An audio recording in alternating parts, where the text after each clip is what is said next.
Rain lashed against the car windows. Emily shivered, clutching her thin jacket tighter. Lightning flashed, illuminating Blackwood Manor. It loomed against the stormy sky. Her heart pounded with fear and exhilaration. Mrs. Hawthorne greeted her, worry etched on her face. "You shouldn't have come alone, child," she rasped. "This place, it has a way with people." Emily smiled, though her stomach churned. She was determined to restore it. Mrs. Hawthorne led her inside, the air thick with decay. Cobwebs clung to every corner. Emily took a deep breath, ready for the challenge. Days turned into weeks as Emily threw herself into the restoration project. She hired local workers, their hammers and saws echoing through the silent halls. She spent hours in the library, piecing together the history of her ancestors.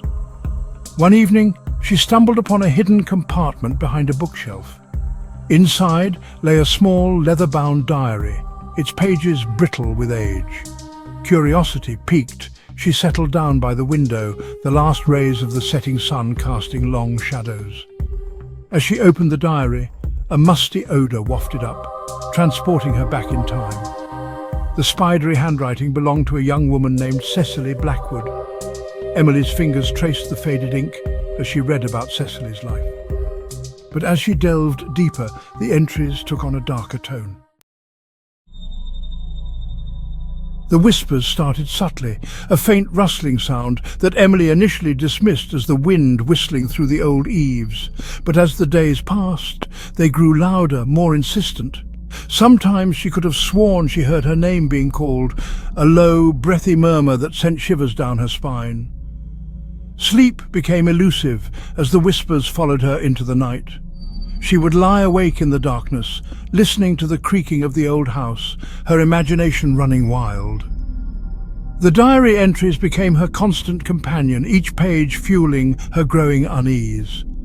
Cecily's words painted a chilling picture of a house haunted by unseen forces, a place where darkness lingered and secrets refused to stay buried.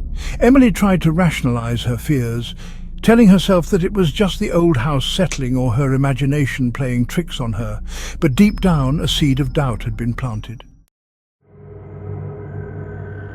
One particularly stormy night, the whispers escalated into full-blown voices. Emily lay in bed, her heart pounding against her ribs, as she listened to the murmuring just outside her door. It was as if several people were engaged in a heated argument, their words a jumbled mess of whispers and hisses. Fear threatened to consume her, but she forced herself to get out of bed and investigate. Grasping a candlestick for courage, she crept towards the door, her hand trembling as she reached for the handle. Taking a deep breath, she threw open the door, the flickering candlelight illuminating the empty hallway. The voices ceased abruptly, leaving behind an eerie silence that was somehow more unnerving than the whispers themselves. Emily stood frozen, her blood turning to ice.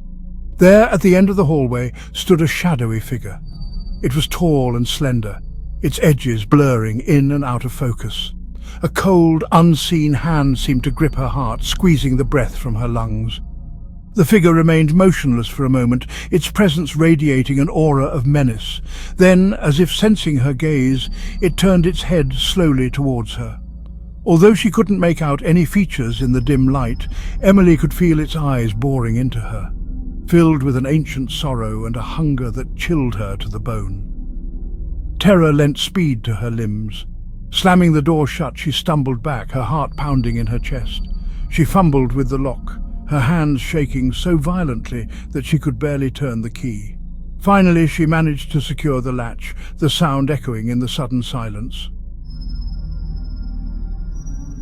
Driven by a mixture of fear and morbid curiosity, Emily decided to investigate the source of the whispers. She knew that the answers, if there were any, lay hidden in the depths of the manor.